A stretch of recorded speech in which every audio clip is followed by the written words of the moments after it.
Enorme honra, enorme satisfação estar com todos os companheiros do movimento dos Trabalhadores Rurais Sem Terra. Quero aproveitar, cumprimentar a Nívia, que me antecedeu, falando desde as brigadas populares de apoio à Revolução Cubana. Ao mesmo tempo, queria cumprimentar a Jailma, que junto com o Luiz media essa abertura dessa Assembleia Geral Nacional do Movimento Sem Terra. Agradecer também ao companheiro João Paulo pelo convite. É enorme honra, mais uma vez, repito, estar com um dos movimentos populares mais expressivos de toda a história nacional, sem dúvida, o movimento popular, o movimento do povo brasileiro, dos oprimidos, mais expressivo da contemporaneidade. Essa Assembleia se insere em um contexto em que nós estamos de todas as frentes, seja pela mobilização popular dos diferentes movimentos sociais nas ruas, seja no parlamento, em uma ampla frente de ofensiva em relação ao governo criminoso e corrupto de Jair Bolsonaro. Aliás, caríssimo Luiz, talvez essa tenha sido, nesse momento, a principal contribuição da Comissão Parlamentar de Inquérito que nós integramos no Senado Federal. Quando propus essa Comissão Parlamentar de Inquérito, em janeiro deste ano, quando começamos a recolher assinaturas para a instalação dessa CPI, era com base na tragédia que estava em curso no Amazonas, que foi o alvorecer da segunda onda da pandemia. Naquele momento, quando estávamos a coletar as assinaturas e até a obtenção das assinaturas, nós mirávamos a realização de uma comissão parlamentar de inquérito que investigasse as omissões, as ações e omissões que o governo federal tinha adotado no enfrentamento da pandemia. Naquele instante, a hipótese que trabalhávamos é que o governo, ao invés de ter apostado na ciência e ao invés de ter apostado nas vacinas, apostou em tratamento precoce sem eficácia comprovada e no uso disseminado da hidroxicloroquina. Nós chegamos na primeira parte da CPI a constatar que o governo não só foi omisso, como utilizou uma estratégia condenada pela ciência de imunidade de rebanho, ou seja, batizado no seguinte princípio, que inclusive é uma mácula definir como rebanho, porque gente não é rebanho.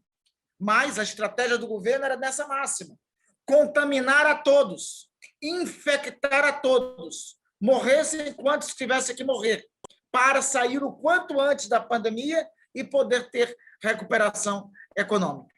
Enfim, na primeira parte das investigações em curso na CPI, nós trabalhávamos somente com essas hipóteses, ou seja, com a consigna de que o presidente da República era criminoso, tinha orquestrado propositadamente um morticínio, como todos diziam, era genocida. Pois bem, até a primeira parte da CPI, nós trouxemos esta conclusão. Desde o depoimento dos irmãos Miranda na CPI até agora, nós temos, companheiros e companheiras, uma palavra de ordem a mais para definir Jair Bolsonaro. Ele é ladrão. Bolsonaro é ladrão. É ladrão de vacina. É ladrão de dinheiro do povo. A constatação que nós temos hoje, companheiros e companheiras, é a seguinte: enquanto os brasileiros morriam, enquanto nós estávamos com a maior média de mortes por dia, ainda no mês de março, enquanto nós estávamos com mais de 3.000 famílias brasileiras sendo despedaçadas por dia por conta da pandemia, enquanto a pandemia se agravava, o governo de Jair Bolsonaro não negava a vacina por convicção ideológica, como alguns imaginavam. Não era por negacionismo puro e simples, a ciência, como alguns imaginavam. Ele fazia isso por dinheiro. Ele fazia isso para liberar os esquemas de corrupção no âmbito do Ministério da Saúde. O que a CPI já tem elementos para confirmar, para comprovar, é que o governo de Jair Bolsonaro transformou durante a pandemia o Ministério da Saúde em um enorme balcão de negócios. Um balcão de negócios que se juntaram interesses corruptos diferentes. De um lado, os corruptos interesses mobilizados pelo velho centrão conservador da política, que se juntaram ao Ministério da Saúde a partir da atuação, em especial, do líder do governo Bolsonaro na Câmara dos Deputados, o senhor Ricardo Barros. De outro, os interesses de militares que se apossaram do Ministério da Saúde, também com o intuito de roubar. O que nós já descobrimos é que, junto com isso, tinha um terceiro grupo de interesses. Alguns pensavam, essa turma aí das redes sociais bolsonaristas, eles são de direita, são convictos negacionistas, são propagadores de fake news. Não precisa formular esse conceito sobre eles. Eles também são ladrões. Vou dar um dado concretamente. Tem uma dessas organizações de extrema-direita bolsonarista chamada Instituto Força Brasil. Esse tal Instituto Força Brasil, que é dirigido por um tal de Coronel Welson, e que tem alguns empresários de extrema-direita bolsonarista, como o tal do senhor Facuri, que já é investigado no Supremo Tribunal Federal, intermediou uma reunião de uma empresa fake de vacina com o Coronel Elcio Franco. Grave esse nome, Coronel Elcio Franco, secretário executivo de Eduardo Pazuello. Se tem mutreta, se tem esquema, se tem maracutaia no Ministério da Saúde, Elcio Franco e Roberto Dias, que era o cara do Centrão lá no Ministério da Saúde, estavam envolvidos. Veja, uma das reuniões aparece no âmbito do Ministério da Saúde no mês de março. Repito, no mês de fevereiro e março. Quero repetir a data, porque tem significado de diagnóstico a repetição da data. Era quando mais de 3 mil brasileiros estavam morrendo. Então, aparece uma tal de empresa Davat. Essa tal de Davat, o que era? Essa Davat era uma empresa que já tinha aplicado cambalacho nos Estados Unidos e que tinha representantes exóticos. Era uma típica empresa 171, que vendia para o Ministério da Saúde que tinha 400 milhões de doses de vacina AstraZeneca para entregar. Confirmamos depois que eles não tinham uma dose de vacina. Pois bem, esta empresa reuniu com o senhor Elcio Franco. Quem é que intermedia a reunião dessa empresa? É o Instituto Força Brasil. Essa turma do Crítica Nacional e dos outros sites bolsonaristas. Falei do Crítica Nacional, esse tal do Crítica Nacional, um dos sites bolsonaristas, que, entre outras coisas, nas suas páginas, eles faziam propaganda contra a vacina da Pfizer. Tem lá postagens deles dizendo o seguinte: a vacina da Pfizer vai causar impotência sexual. A vacina da Pfizer já matou mais de 200 nos Estados Unidos. E o que é que eles queriam? Era fazer propaganda contra as vacinas de verdade para vender as vacinas fake. O caso da Davat é só um dos casos que nós encontramos na CPI. Semana passada, todos nós ficamos estarrecidos quando o próprio Eduardo Pazuello aparece reunindo com uma tal de World Brands. A gente vai pesquisar o que é a World Brands. Ela é levada para encontrar com o senhor Eduardo Pazuello, e o senhor Eduardo Pazuello, nessa gravação, chega a anunciar que estava com protocolo em curso. Essa tal World Brands, ela informava que ela iria oferecer 30 milhões de doses da Coronavac para os brasileiros. A Sinovac, o laboratório chinês, produtor da Coronavac, já disse que o único responsável, o único credenciado para fornecer a Coronavac no Brasil é o Instituto Butantan. Aí a gente pesquisa sobre a World Brands e vem descobrir o quê? Que ela é uma empresa, pasme, meus companheiros e minhas companheiras. A World Brands é uma empresa com sede em Santa Catarina que é especializada na importação de produtos eróticos, talvez daí venha essa sina sexual que eles têm por aí, né? E especializada também em ração para animais. Bem, eu acho que isso talvez explique muita coisa, né? Mas a única coisa que a World Brands não é especializada é em vacina para os humanos. Esses não são os únicos esquemas que nós descobrimos.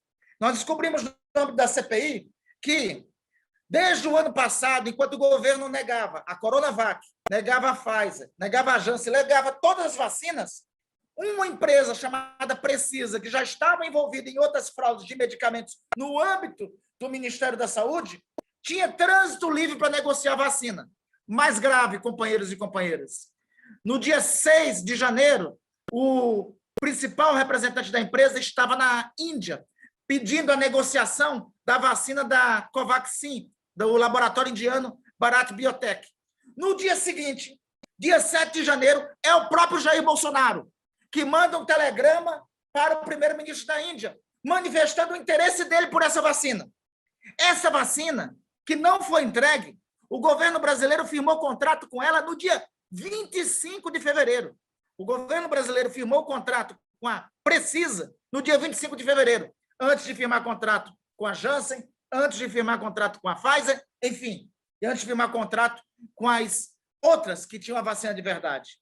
Ou seja, companheiros e companheiras, enquanto eles obstacularizavam para chegar aos brasileiros as vacinas reais, eles negociavam outras vacinas de mentira para ganhar dinheiro. Aqui é só a ponta do iceberg. Fora disso, também já constatamos que teve compra de máscaras no meio da pandemia com reajuste, com valores superfaturados em mais de 120%. Além disso, nós já descobrimos que os esquemas de corrupção se estendem até a VTC-Log, que era a empresa que entregava a vacina. Ou seja, o esquema montado ia da distribuidora de vacina até as empresas que faziam a entrega das vacinas.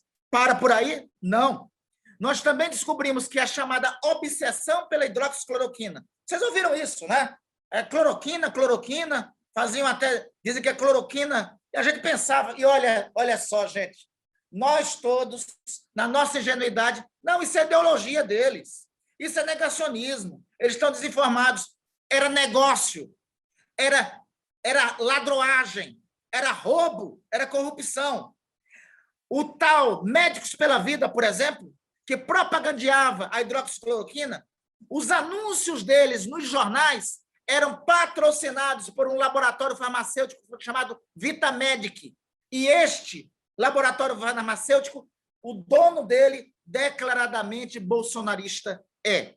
Enfim, estas descobertas, no meu entender, levam os companheiros e companheiras às mobilizações do próximo 24 de julho, levantar com força a palavra de ordem que o senhor Jair Bolsonaro não só é criminoso, ele não só orquestrou um esquema para matar brasileiros e brasileiras, ele orquestrou esse esquema para matar brasileiros e brasileiras atrás de dinheiro, para roubar, para satisfazer o esquema do Centrão, para satisfazer os seus coronéis que estavam encastelados no Ministério da Saúde, para satisfazer a sanha por dinheiro dos grupos de fake news bolsonaristas que permeiam as redes sociais. Companheiros e companheiras, falo agora para concluir. Ao final dessa comissão parlamentar de inquérito, nós defendemos e iremos construir isso.